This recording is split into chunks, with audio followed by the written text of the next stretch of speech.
رمضان معافی کا مہینہ ہے۔ اس مہینے میں اللہ کی رحمت خاص طور پر بڑھ جاتی ہے۔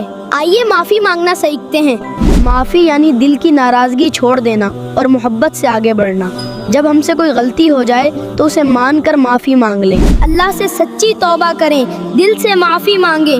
اللہ بہت مہربان ہے، وہ توبہ کرنے والوں کو معاف فرما دیتا ہے۔ اگر کوئی غلطی کرے اور آپ کا دل دکھ جائے تو معاف کرنا ایک خوبصورت عادت ہے۔ اس سے دل ہلکا ہو جاتا ہے اور اللہ بھی خوش ہوتا ہے۔ جن کا دل آپ نے دکھایا ہو ان سے معافی مانگیں۔ والدین، بہن بھائی اور دوستوں سے دل سے معذرت کریں۔ رمضان میں پرانی لڑائیاں ختم کر کے سب سے صلح کرنا اچھا ہے۔ یہ مہینہ محبت اور معافی کا ہے۔ رمضان میں معافی مانگنا اور دوسروں کو معاف کرنا اچھا ہے۔ صاف دل سے روزہ رکھیں، اللہ خوش ہو جائے گا۔ اگر آپ کو یہ ویڈیو پسند آئی تو لائک کریں، صدقہ جاریہ سمجھ کر شیئر کریں، کمنٹ میں رائے دیں۔ فائزہ کڈس کے ساتھ سیکھتے رہیں۔